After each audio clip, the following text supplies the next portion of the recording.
is it going? Welcome back to our continuation of the Nod-Krai Archon quest. Hello, Yehoda. I just noticed Yehoda was here. That's why I started my episode here. But yeah, last time we got started with Act 2. We helped Aino and Anefa repair the cannon here. This cannon is used to help repel the wild hunt, which is really important because the wild hunt seems to be more aggressive as of late, ever since they attacked us, looking specifically for the moon marrow, and have been showing a lot more organization as of late. That's kind of concerning. And the light keepers who fight the wild hunt have been really spread thin, so it's really good that we've been able to help them by repairing Aino's cannon with the help of little Brigitte. Then we were deciding to look for some more intel about the wild hunt. We need to know a little bit more with what we're dealing with here, specifically any changes as of late, because obviously they've been attacking the residents of Nod-Krai for a long time, but now their attacks have been a little bit more different. We didn't have a ton of luck looking ourselves, but we were able to team up with Nefer and come up with a... Okay, I'm so sorry, dude. A mutually beneficial, you scratch my back, I'll scratch yours kind of arrangement, where we can help each other out with gathering intel, and she was able to help us get into the flagship for their, cool people meeting to try and get some more intel. It was pretty hard. I guess it shows us the difficulty in the life of somebody whose job is collecting and providing information and selling information, including the traveler having to mix drinks and then get drunk for answers.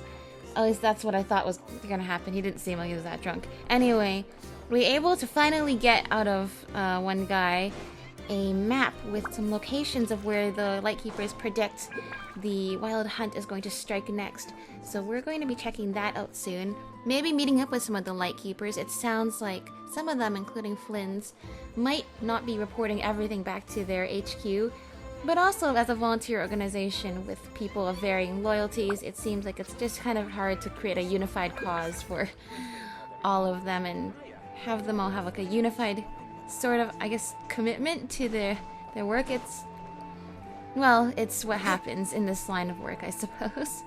But first, we have to go and deliver some medication to Lauma, because she spent all of her energy in the last act dispelling the wild hunt to get us out of that really tough situation.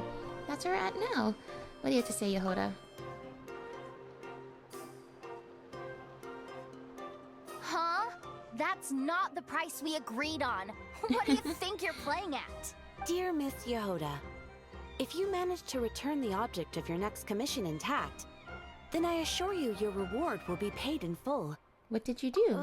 It wasn't my fault. How was I supposed to know a bunch of monsters were gonna jump me out of nowhere and knock me into that river? Might I also ask that you don't spread so much misinformation to our clients when you're escorting them in the future? I wasn't spreading misinformation. Most of what I said was based firmly on the truth.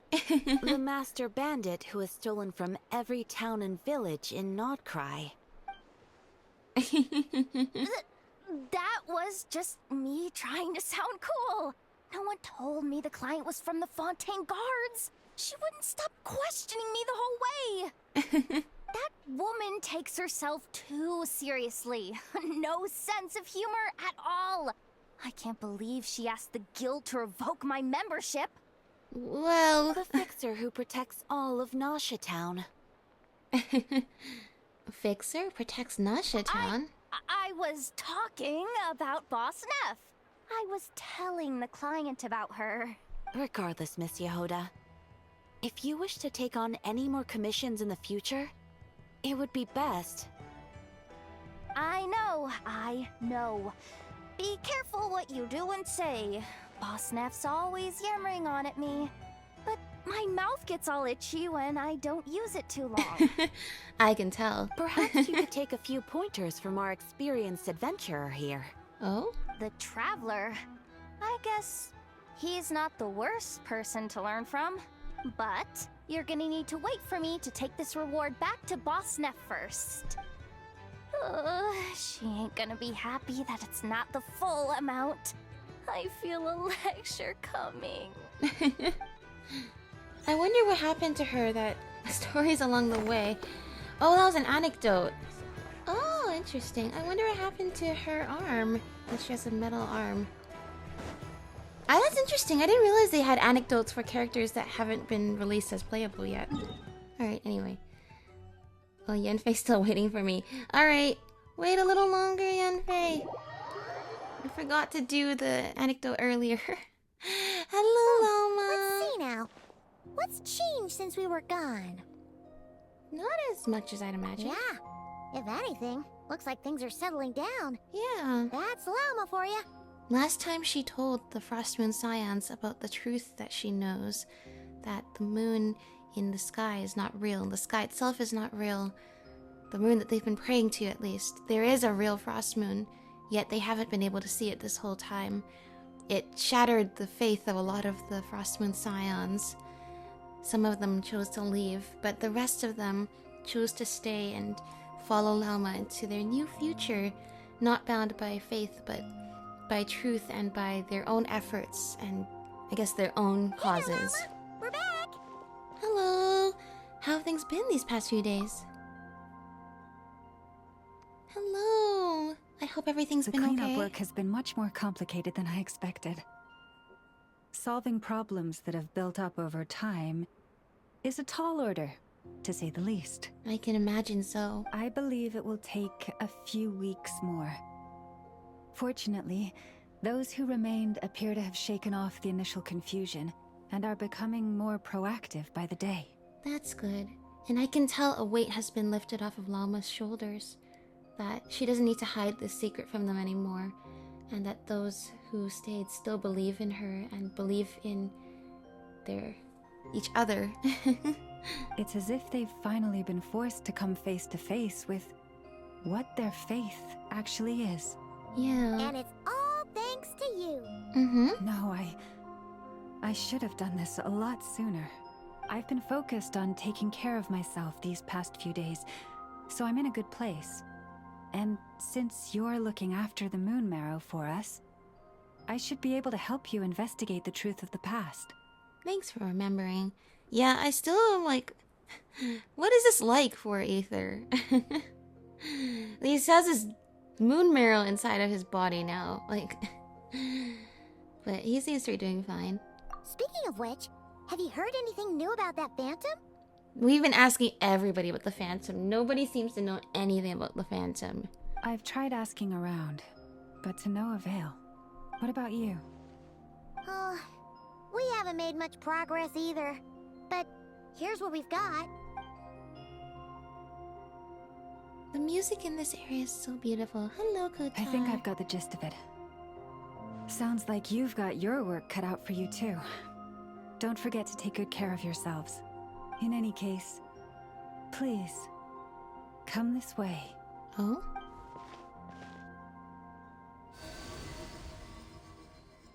Oh, she's gonna use it now?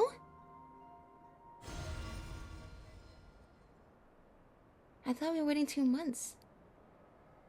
I guess now that we know, What do you it doesn't see? actually take 2 months. There's the spaceship. This is Nod-Krai? This all looks familiar. Is that a shooting star in the sky? It's like, first of all, the animation is so beautiful. Second of all, this... It looks like there's only... It's weird because when in the opening cutscene, when Aether and Lumine come to Teyvat, they are a pair of shooting stars. But here we only see one quote-unquote shooting star, which is the spaceship, with both of them on it. No, wait, that's our spaceship. Is it over already? That didn't tell us a whole lot. This appears to have occurred a long, long time ago. The memories I sensed are highly turbulent and disordered. So that is all my power allows me to discern. At least we now know where our spaceship landed in Nod-Krai. Near Star Sand Shoal, or so it seems. That matches with what Lumine told me. But I want to know more. Oh, hello, Luanatar. Huh? What's the matter? Oh? The statue The here. flowers changed color. Huh. They're changing white, is that right? Last time when we were in the Silver Moon Hall with Columbina, the flowers changed white when she was feeling weak because she's still trying to recover her strength after whatever it is she needed to do for the Tsaritsa before she left the Fatui. These flowers are a reflection of the damselet's powers. Does that mean she's... I remember her mentioning that she wanted to use the moon marrow to restore some of her power. Paimon. Yeah, we should go see her and see if we can help her in some way. Yeah, I'll leave that in your hands then. thank you. Here you go. This is the medicine you asked the Curatorium of Secrets to help prepare earlier. Yeah. Thanks for coming all this way with it. You've been a huge help. It's nothing. Also, if I may, I have a feeling that Kuthar might be able to help you get a more detailed glimpse at the memories about your spaceship. Maybe. Especially if we bring the moon marrow to her. Oh, that's true. She's the Kutar after all. But we best check if she's doing okay first. Yeah. Once again, I mean, her story is about... she said last time the people turn to the gods when they don't know what to do themselves, but who do the gods turn to? I'm sure she'll help us as much as she can, but if she doesn't have the answers, I don't want to put too much pressure on her too when she's already trying to recover her strength. But we'll see. See you later then. Bye-bye!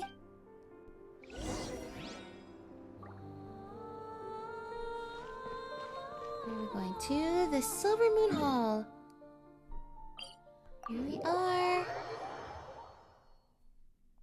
Yeah, the flowers are all white again. What happened? There's no singing today.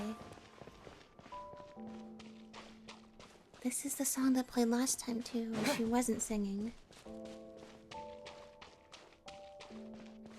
Even the flowers outside this place respond to her power. That is... that means she's powerful indeed. Oh, she doesn't look so good. Sorry for disturbing you, but are you okay? Yeah, we saw the flowers all the way over at the Frost Moon Enclave change color. I mean, they really respond to her for sure, but that made us want to check on you. Has your condition worsened? Dizzy. Oh no! It's like I'm returning to the moon. Oh. Wait, it's not that bad, is it?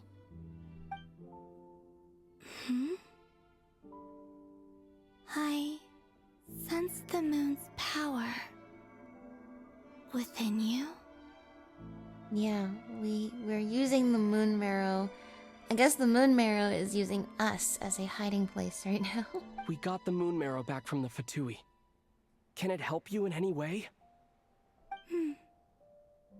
And what do you require this time? More answers, I guess. I mean, we're not... I mean, I sense that she's somebody who's only really experienced a lot of transactional relationships in her life. Much like Wanderer. Have to do this to get that. But, I mean, apart from answers, it's not like we demand anything from her.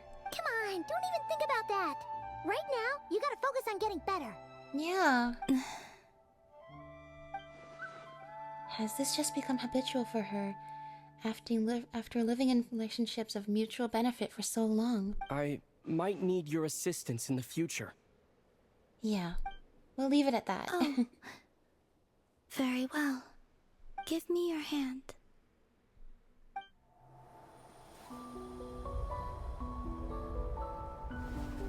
Oh?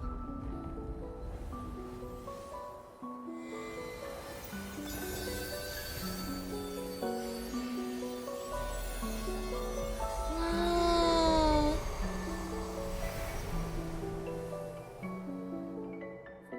The moon marrow. Back back to Earth. My thanks. And the music changed back to her lullaby music. What is the moon marrow then? Well, what we know about it is a fragment from the eternal moon. I guess even that alone would be explain how it's able to heal the moon goddess of today. But still, what did it do? Exactly. But nonetheless, I'm glad it could help you. Your feet never left the ground. But anyway, feeling any better? She doesn't mean it literally, Paimon. I love the way she just floats down like that. Significantly. What did you do?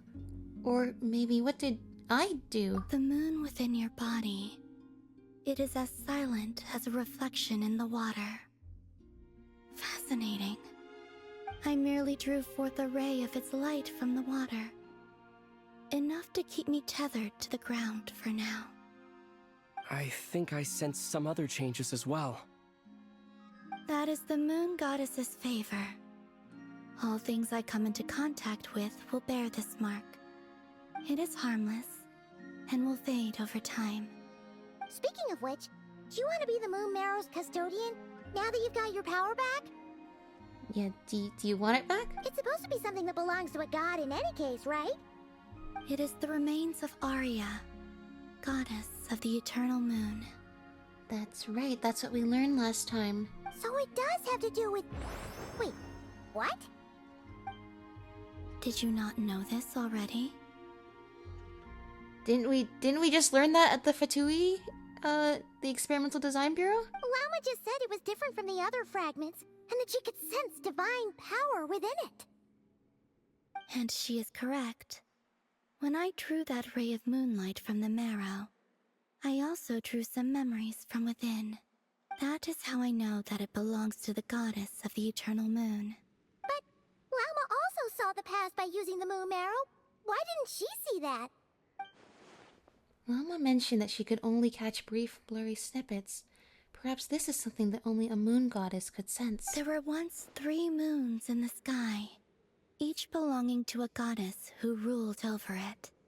But after the War of Funerary Flame, all 3 lay slain, and 2 of the 3 moons were shattered during the conflict. Yeah, that's what Llama told us before. Look at how... I realize it's a 3D layered sort of like statue, but it's the Song of the Welkin Moon logo, if you look at it at the right angle. But that's what Llama told us before too. After Arya's death, her power coalesced into this moon marrow. I see. The iridescent moon's remains have never been found. And while the Frost Moon's goddess died herself, her moon was never broken. As the prophecy stated, this moon would birth a new deity sooner or later. The entity the Frost Moon Scions call the Kuchar. I can sense that my power belongs to the Frost Moon, but it lies beyond the false sky, too distant from me. I see. So she is like the reincarnation or the successor of the Frost Moon. Forget controlling it. Sensing it alone requires immense effort. Oh, wait, let Paimon count this up. We have the Eternal Moon's marrow with us. No one can find the iridescent moons. Does that mean you have the Frost Moon's marrow inside you then? No.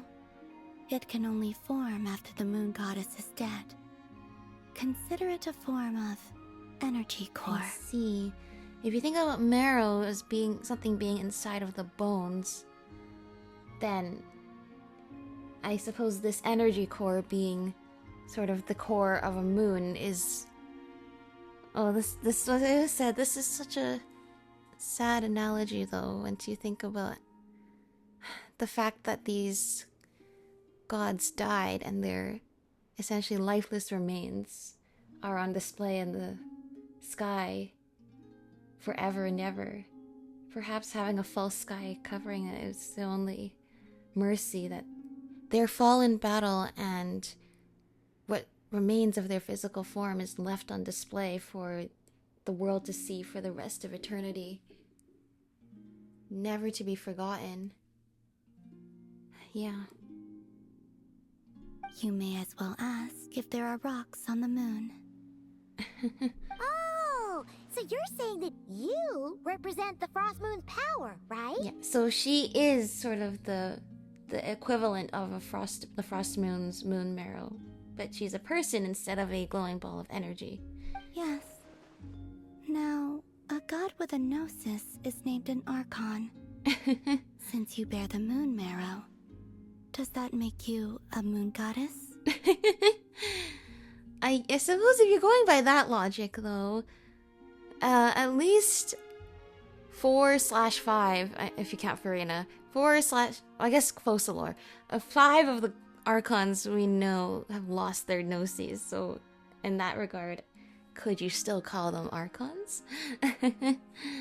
I doubt that's the same thing. You do not wish to become one?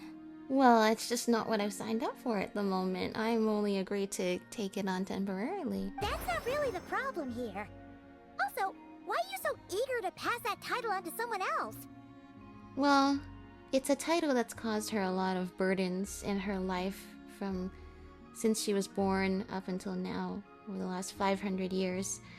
It's probably an exhausting thing for her, but at the same time, it's nonetheless a power I think she will have to grow to accept for herself and wield as herself rather than as something that someone else needs her to be. Anyway, never mind this becoming a moon goddess stuff for now. We're asking if we should return this moon marrow to you. Yeah, you can be doubly powerful and even if you just want to use that power to hide in this wonderful hideout and just protect it from the world. Or conversely, what if this moon marrow gives you the power you need to find the answers you seek, the missing prologue that you talked about before, the secrets of your past you don't know? I do not desire it. Huh? Nor does it desire to come to me. And what does that mean? When I came into contact with its power, I sensed a kind of rejection. Rejection? I can only guess that this is because I, too, am a moon goddess. 2 moons will not rise at the same time, let alone consume one another. I guess that makes sense. I mean, whether or not the moons, if we're talking in literal terms, whether or not, on places where there are more than one moon, whether or not they will rise at the same time or not really doesn't have to do with, I mean, mathematically it might have to do with each other, but it's not a form of, like, consciousness, if you know what I mean. But I see that they don't want to, the power doesn't want to double up, I mean, it belongs to 2 separate entities, and they don't want to fuse together. So I know what she means. Guess it's stuck with me for now then. You sure that's gonna be okay? Lauma did say that you've hidden its power well, but the damselette sensed it just fine. True, but she's the moon goddess, so hopefully she's the only one who can sense it. I mean, Lauma is the moon chanter, and she couldn't sense it, so what chance do the Wild Hunt have of finding it? And it's the Wild Hunt we're dealing with here, not some run-of-the-mill enemy. If it detects the marrow... The Wild Hunt? You speak of that phenomenon as if you were describing a person. Okay. Well, it sure looks like there's a person behind it all. Someone with a super clear goal, too. They've been after the moon marrow non-stop. That seems to ring a bell. Oh my gosh, are we finally gonna get answers about this phantom? Huh? Is it really? We've been asking around for the last 2 hours. My colleagues used to mention someone, back when I was still with the Fatui. Okay. Well, the Fatui know a lot, so that makes sense. He hailed from Conria, gaining abyssal power during the Cataclysm, and he had a consuming fixation on the moons. Conria? Well, we don't know if the phantom we saw has anything to do with that, but the details kind of match. What was his name? All trouble comes out of Conria. I only know what others called him. The Rakier of Solnari. The Rakier Solnari? Okay, yeah, one of the five. I didn't even read that. Thank you, Ether, for saying exactly what I was gonna say. Rarier, the Rakier of Solnari? Okay, one of the five sinners? Huh. There was that title too. Yes. Wait a second. Dane mentioned him, didn't he? Does that mean that our enemy is Rarier, one of the five? Alright. We've gotten 4 out of the 5 sinners mentioned in this game at all, besides when Dane listed out the 5 sinners. Okay. Which means the 5 sinners are becoming way more involved in the story. Okay, hold on. This is a huge development from a lore perspective. If that was the case, surely he'd be stronger than this, though. True. True, the 5 sinners were like super, super powerful, causing the cataclysm to manifest as it did. Yeah, you know, that power should be more useful than rallying some zombies and pretending to be someone's sister. That is true, but strategically, what does it mean, right? I have heard that he disappeared not long after the cataclysm. Okay. But when I asked my colleagues where he went, they replied, "Do you really not know?" Ugh, I hate when they do that. Why would they say that? Why would they say that? The tale of his final fate has it that he fell into the moon's reflection, from which there can be no return. Okay, so they imply that she should know because she's a moon goddess. What does that mean? Moons are we're getting some good lore here. Wait, hold up, pause.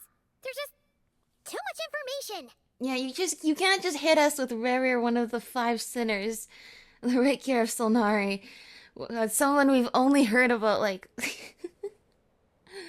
Hold on, I'm still like, back up. We still don't really know what the 5 sinners did, other than they are super powerful, turned to dark, forbidden power, and because they were power hungry, unleashed all of that power across Conria and Tevat and caused the cataclysm. An event 500 years ago, of which trying to find a complete picture of is just really hazy because we've been gathering bits and pieces about it over the last 5 years, and it's kind of hard to picture it, but things are becoming clearer now. We're getting big chunks of like trying to piece together what happened. But yeah, there's too much information. I felt the same. They seem to think that I should be the one who would know everything about the moons. Don't know why they think that. I mean that seriously, because like that's the thing is Conria, the Fatui have, as we now know, like they have the Jester, they have the Captain, they have a lot of other characters too that either were from Conria or from the era of Conria or were aware of Conria or have some kind of connection to Conria. You could even argue that like Scaramouche had a connection to Conria because the technology used to create him was somewhat similar to Conrian technology. Everything traces back to Conria, but not Columbina's story. So actually, and Conria was a hub of knowledge at the time as well. So, I mean, it makes sense to me that everybody else knows stuff that she doesn't. I mean, I guess it makes sense to Aether too. It's just the Fatui being meanies is all. But as I said, my prologue lies beyond the false skies. I do not even remember my name. Yeah. Oh. I see. Either way, following his departure, the wild hunt situation worsened drastically. and it has since become a byword for abyssal disaster. Okay, so she's saying that there's some connection between Rerir and the Wild Hunt. Interesting. The present phenomenon may have inherited the same title, but it far surpasses its past incarnation in both scale and lethality. Oh, to think that we're up against one of the infamous 5 sinners. Yeah, this is pretty bad. I mean, technically speaking, the Abyss Order was founded on the power and foresight/visions of Vedrfolnir, one of the 5 sinners, whose voice was heard by Clothar and Lumine/the Abyss sibling. So in that regard, we've also been fighting one of the 5 sinners. But yeah, other than that, we've fortunately not come into contact with any of them. Direct contact, that is. That's way too much for us to handle. That incident on Star Sand Shoal must have been luck then. Or maybe he wasn't giving it his all. But thank you, Columbina, because this was intel that we couldn't get out of anybody else. And this gives us a whole new idea of the, how serious the situation is. What does it mean by him falling into the moon's reflection, though? What is his connection to the moon, and why does he want the moon marrow, then? And even then, he still defeated Marionette. Oh?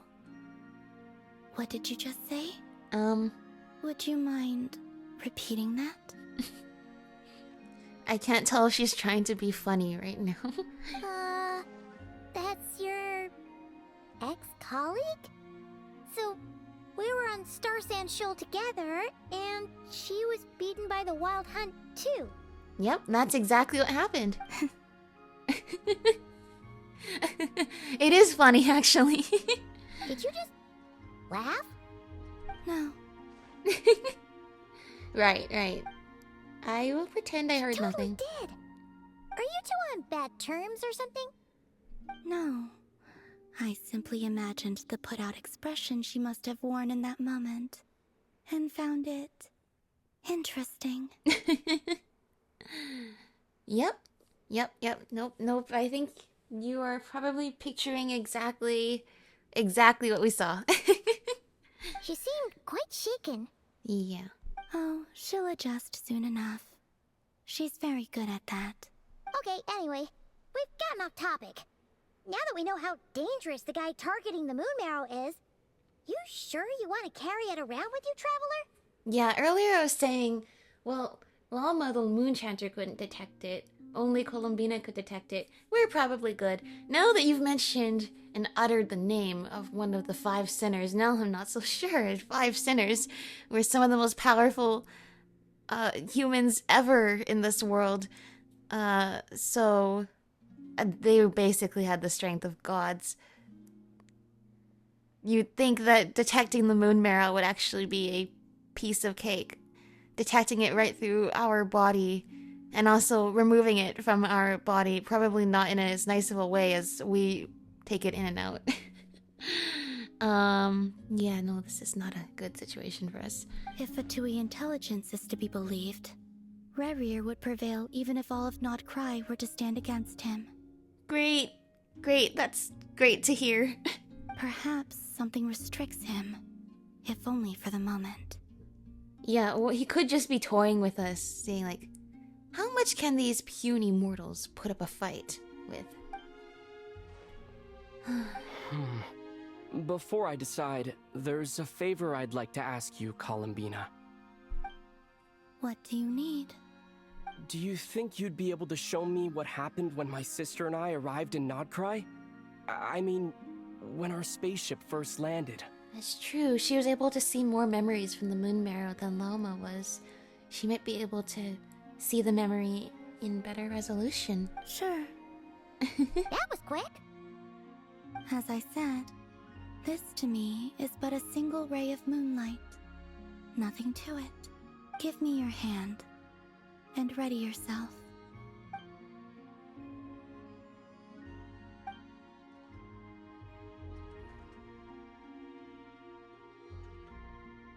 Oh?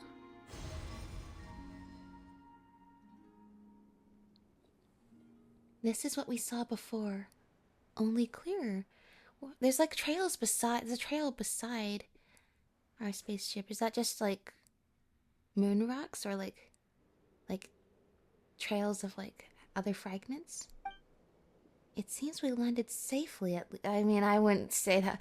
That doesn't look like a soft landing. But sure, safely. Uh-huh. Okay. That's a cool spaceship. As we nerd out about technology in Tevat on this channel, I gotta say this looks extremely advanced. A lot of time appears to have passed. Oh yeah, I'll say. So time passes. Did Lumine get out of the ship or before or after this point? We're still inside the spaceship. To think we were in there for so long. When did Lumine get out, I wonder? Okay, glad to know he's asking the same questions. Wait, is that Lumine?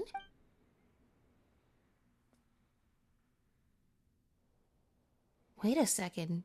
Yeah, that's what I was wondering. It's like... Well, this is what I asked earlier, which is that... Did Lumine somehow... Did she get up and get out of the spaceship and walk all the way to Conria, then lose her memories when she was in Conria? Or did she wake up in Conria, which implies somebody brought her to Conria while she was asleep?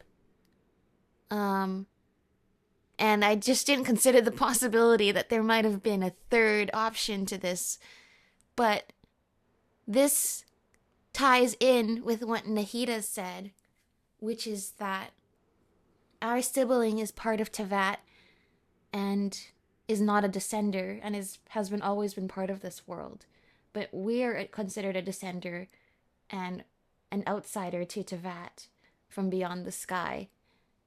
This only furthers the confusion because that doesn't make sense, but this aligns with that, which is the implication that she's already here? How can that be? No one left the ship from the moment we landed. The door hasn't even been opened yet. Where is this? Aether, come on, we have to leave this place. What? What? Hey, are you okay? Our spaceship.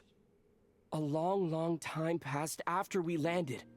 No one left the ship during that time, but Lumine found me from outside of it somehow. Yeah, what it looks like we witnessed there was the moment last time when Lumine told us she woke up and suddenly she had no memories and was just the princess and savior of Conria, with all these people looking to her for salvation, until she remembered her brother and her ship and all these adventures they went on. And when Deirdith came with news of her sibling, she went to go look for him and found the ship, which meant that she had to come all the way to Nod-Krai. I want to keep in mind that the entrance to Conria, an underground / possibly outside of this world kingdom, is, as far as we know, okay, we love talking on this channel. As far as we know, the entrance to Conria from Tevat, whether that be underground or outside this world, is somewhere in Sumeru. This was what that whole, like, the part of the map where, like, there's, like, the Tunigi Hollow, that's what it's called. All of that there was sort of... The implication is Conria, or the Abyss was coming from there, but the Abyss can come from anywhere, so I'm assuming that's where Conria was. And also... there was other evidence too, wasn't there? There's other evidence to suggest that Sumeru is where it connects to Conria. Why was I talking about this? I don't remember. Oh, because Lumine would have to come all the way from Sumeru, from Conria to Sumeru to Nod-Krai, and that's far. Okay, I can stay on track. Anyway, but that implies, as far as Ether is concerned, he came here in a spaceship with his sister. As far as Lumine is concerned, she woke up without memories until she remembered coming here on a spaceship with her brother on a spaceship. I said spaceship so many times. What Nahida and now Columbina are kind of, and also Scaramouche / Wanderer, when he was sifting through Irminsul, are kind of confirming here is something's not right about this. Because we remember coming to Teyvat together, but there's something off. There's something happened to Lumine. This makes it even more confusing, though, because I would have thought, oh, somebody came and pulled her out of the spaceship and left Ether behind. But now you're suggesting she was never in the spaceship to begin with. Which makes this even more confusing. Because it implies that the fact that her fate is tied to this world and that she's a part of it and not an outsider is something that's always been the case and is not something that was done to her from being in the spaceship. Like, as in she was never an outsider to begin with.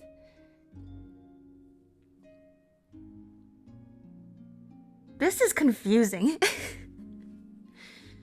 This is confusing, and a certain name comes to mind here, and that is, well, actually, a group of names, which is the Four Shades.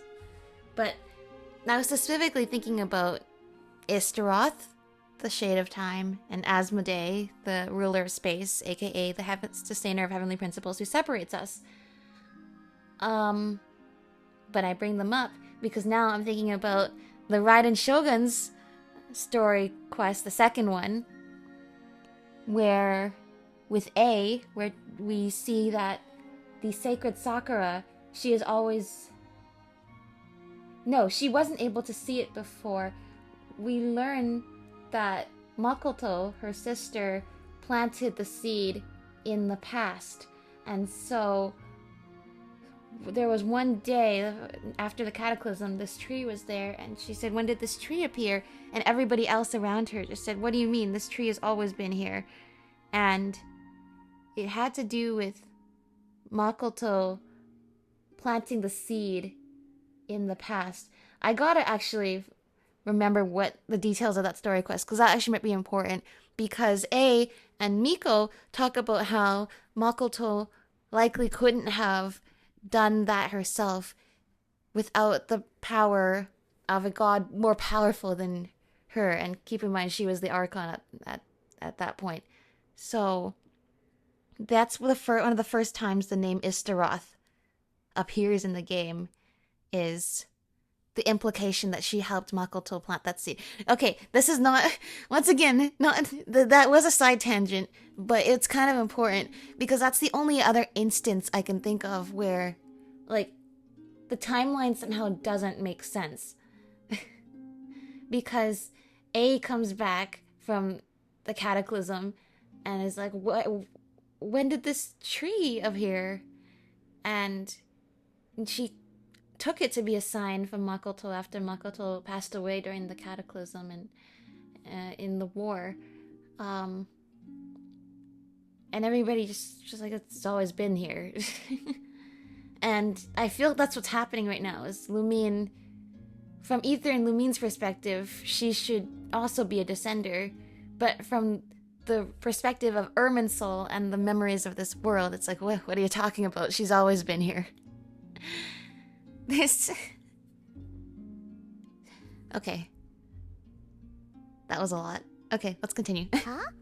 How would that even be possible? I don't know. The secrets within memories are like cookie crumbs. Take a bite, and they go everywhere. That is true. There's something seriously strange going on here. I have to get to the bottom of this. But as Nefer said, there'll be nothing to investigate if Nod-Krai is destroyed first. All right. I'll keep the moon marrow with me. Well, if you say so. Paimon can't stop you, but still. Ooh. Yeah. Well, if we hide it anywhere else, Rere will probably find it much more easily. The entirety of Nod-Krai will be destroyed, and we will be destroyed with it. So, it's probably either we get destroyed trying to protect the moon marrow, or we get destroyed not protecting the moon marrow. It's take our pick, really. And I think the odds are better with us defending it, even though I'm still kind of confused about this whole storing the moon marrow within one's body thing. But I guess this whole time I've been comparing it to the Stellaron and Honkai Star Rail, but Columbina's right. It is more like a gnosis. That's exactly where like Venti was hiding the gnosis within his own body as well. It seems like that's what they do to... I mean, that's what they do to hide it and use its power, is have it within their body somehow. And I suppose this is no different. What would happen if the Traveler put a gnosis in their body? Huh. That would be interesting. Will you need my help? Help with... I could help you conceal the marrow. Oh? You could? Oh, that'd be great. That would be great. I just want to make sure it doesn't use too much of her power, because I want her to be able to heal and recover while she is here. And that's the thing, is like she so wants to. She always asks us, what do we need? What do we want? I just want for you to get better, because it sounds like you've had a hard life. Detecting it within you is already no easy task. But I can teach you to further conceal its presence using Kuvaki. Like this. Oh?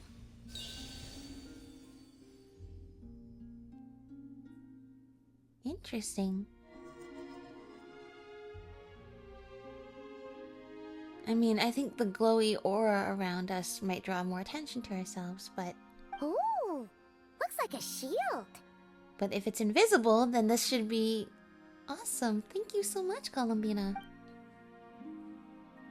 This feels so soft and gentle, just like the moonlight. Can you sense it? Now, try to maintain it. You learn quickly. Good job, Ether. Well, as to be expected from the amazing traveler who can control all of the elements. I suppose it's no-brainer that we can also have mastery over the Kuvaki as well. Huh. Looks pretty sturdy. Could probably be used in self-defense in a pinch, huh? Thanks for teaching me that. Are you always here, Columbina?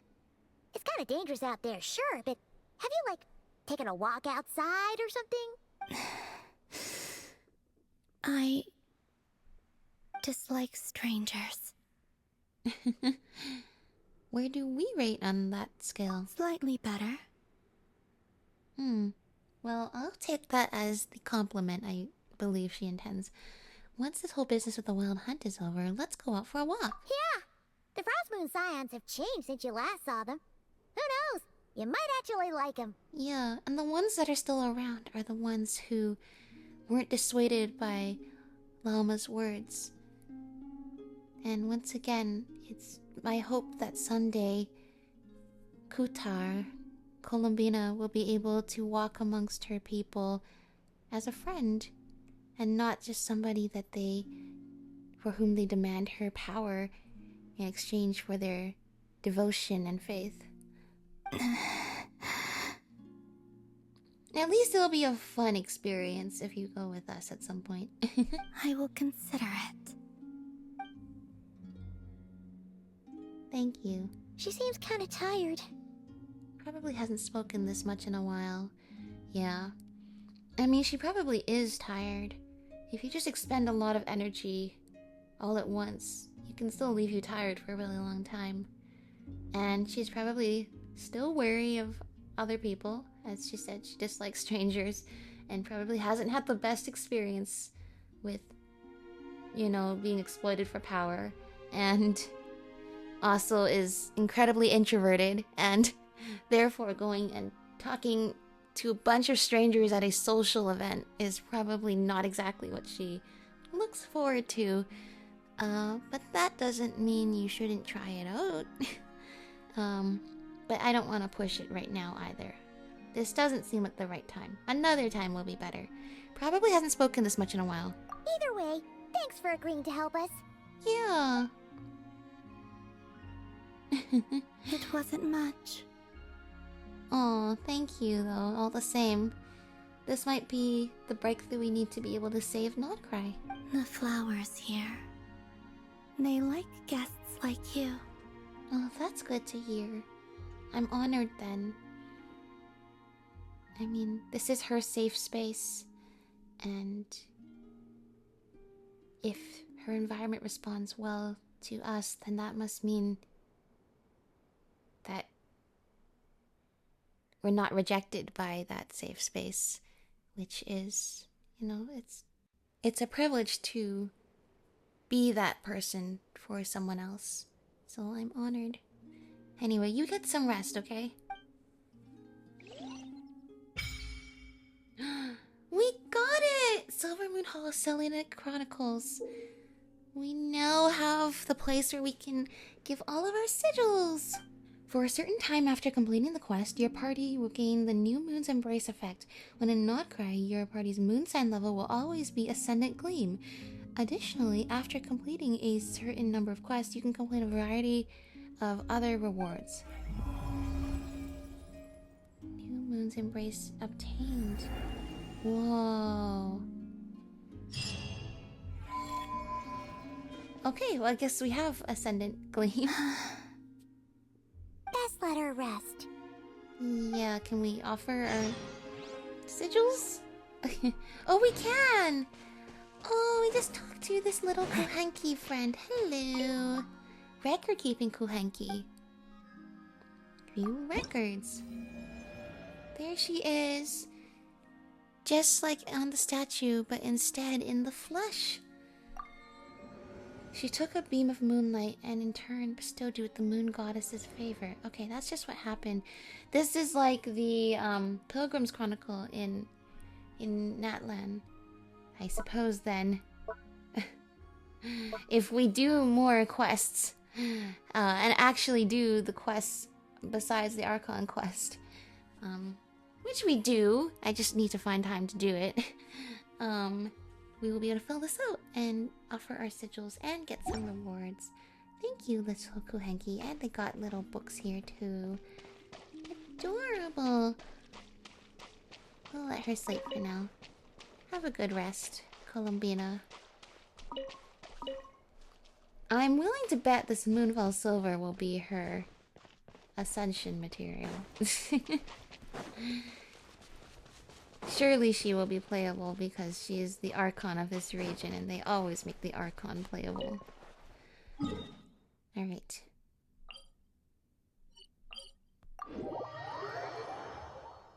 I always have to click there in case they're obscuring a teleport waypoint that I've totally forgotten about there. Because that happens more than I would like. Let's see.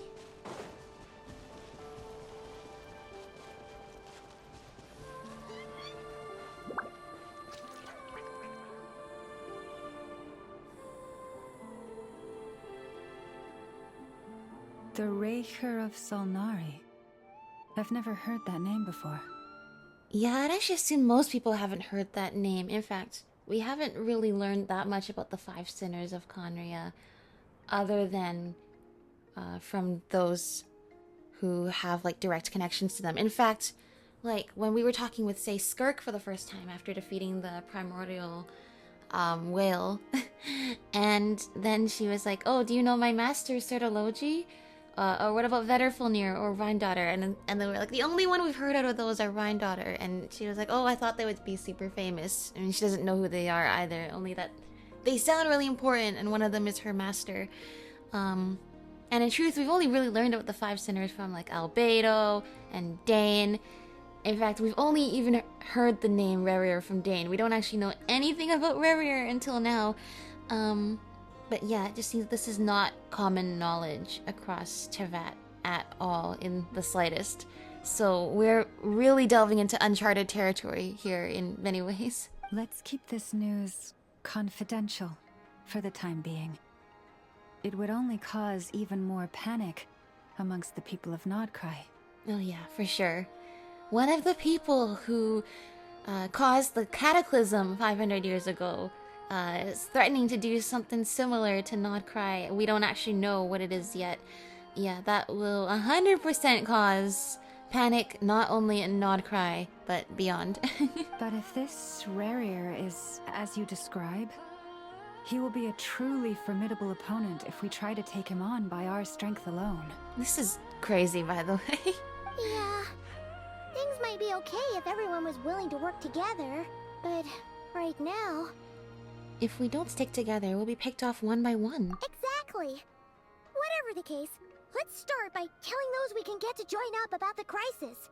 As it happens, we have our own reasons to protect Nod-Krai, but even if we didn't, we'd never leave people in the lurch. That ain't our style.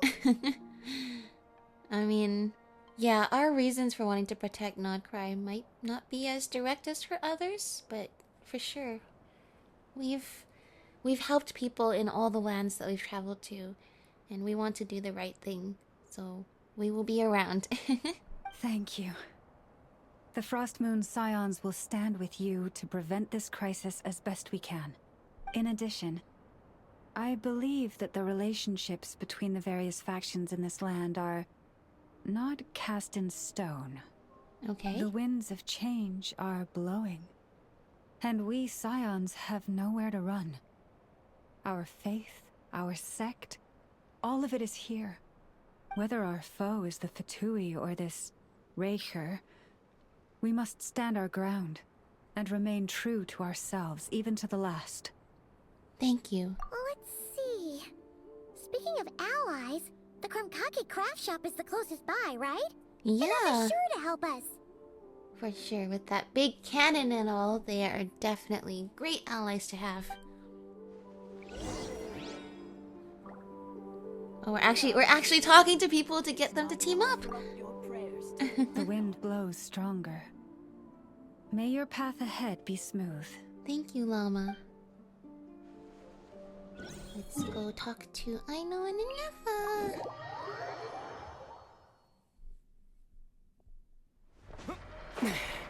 Although the people here in Nod-Krai are not unified the same way the people in Natlan were, everybody has their own reasons for wishing to protect this land and what they hold dear. I'm sure we will have many people who are willing to help us in this fight, who we can trust with these terrifying Approach details. detected. We meet again. Hello, friends. Listen! We've got updates on the Wild Hunt situation. Mm-hmm. But you gotta keep it a secret, cause it will be really scary to most people.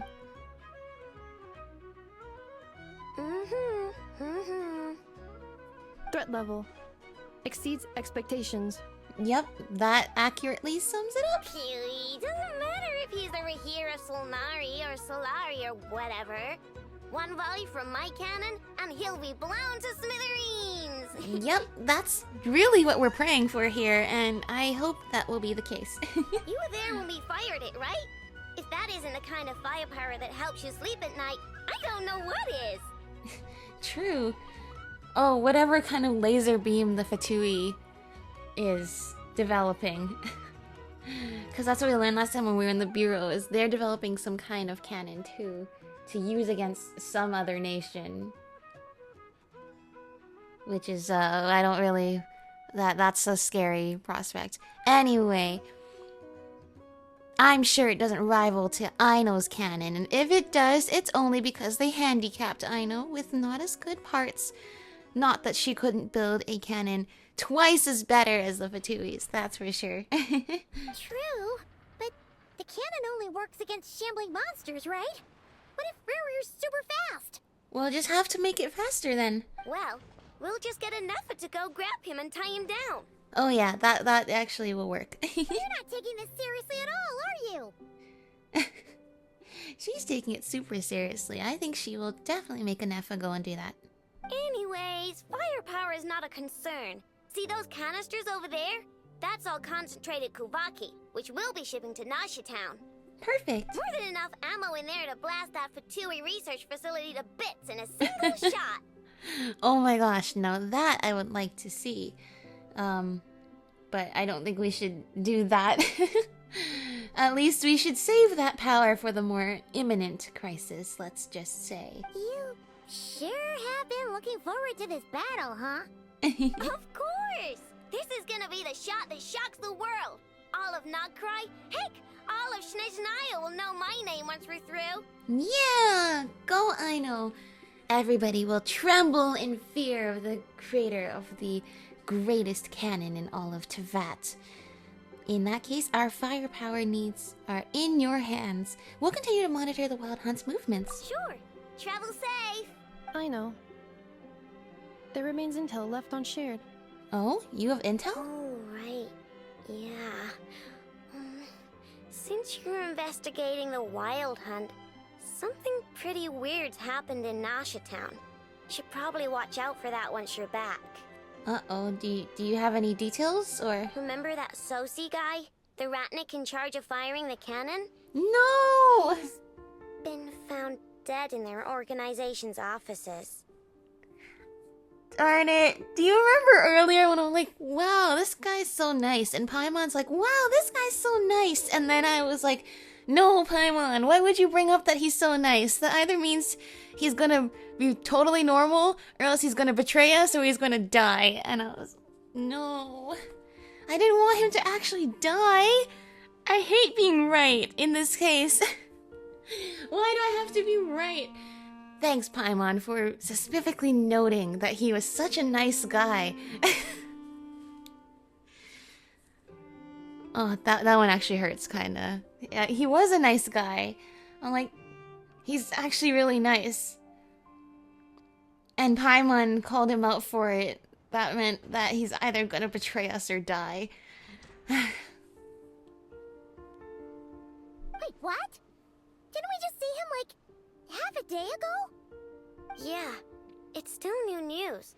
So not many people are in the know. We were only informed because we'd worked together closely. And even then, only just now. We were just fixing the cannon with him this morning. I'll send Anefa over to Nasha Town with some flowers later. Oh, he seemed like a good guy. Didn't put on any airs despite being a superior officer either. Yeah, what happened to him then? The data concurs. This gentleman appears to have been one of the most accomplished amongst the Lightkeeper's Sergeant Majors. His character has also received commendation. Most would have lacked the motivation to fatally attack him. Yeah. Who would do this other than to cause chaos and send us into disarray? Or send some kind of message? Because clearly this guy didn't deserve it. Oh, that makes it even worse. Could it have been the Wild Hunt? Is Rever actually afraid of the cannon? Ether, take this seriously! Hey! What do you mean, actually? Either way, I'm not clued in on the details. Only Ratniki have been allowed on site to investigate the scene. You'll have to find some way in if you want to check it out for yourselves. Got it. Let's go then. You coming along, Anefa? I'm actually a little bit upset. And I'm also kind of upset at myself for paying attention to this game so closely that now I was able to predict that this guy might die. But I didn't want him to die. No, I feel so sad. My tasks are incomplete. The last few batches of ammunition must be randomly inspected. You go ahead. Thanks, Anefa. Alright, we'll see you later. Okay. That's an interesting development. Hang on. Weren't you supposed to bring me some candy? You said you would. Sorry. Sorry, but things happened kind of suddenly, so... Yeah, you know, we learned that one of the 5 sinners... Actually, no, the problem was we got super drunk, so that's why we didn't have time to get candy. I'm sorry. Next time. Batch inspection complete. Approved. Next up. Alright, alright. Well... I'm gonna assume some stuff is gonna go down once we start talking with the Light Keepers. Considering that, you know, we learned some information about them earlier that they might not... I mean, nobody here in Nod-Krai seems to be... And not that they're not unified, but they're unified by different motivations compared to people in Natlan that are all sort of united around their common goal. So we'll see how that goes down. Yeah, a lot to take in on this episode. Dude. I feel so bad that he died because I kind of feel like I foresaw this. And now I don't like being correct when this is the outcome. So Aino can blast this place to bits, huh? I wonder if that will actually happen. No, but then, okay, if the world quest here is a prerequisite for a future Archon quest, then 100% that she's gonna blast this place to bits, because they're gonna need us to do the quest first before the whole place gets destroyed. I'm gonna guess that's not gonna happen because we might need more intel from there. Oh, hello there, domain. Okay. Gonna end off here. Thanks for watching! 5 sinners, huh? Right now? This is what I meant when we are so in, like, the best era of Genshin ever, if you are into the lore. Everything is just coming together right now. Alright, see you next time. Bye-bye!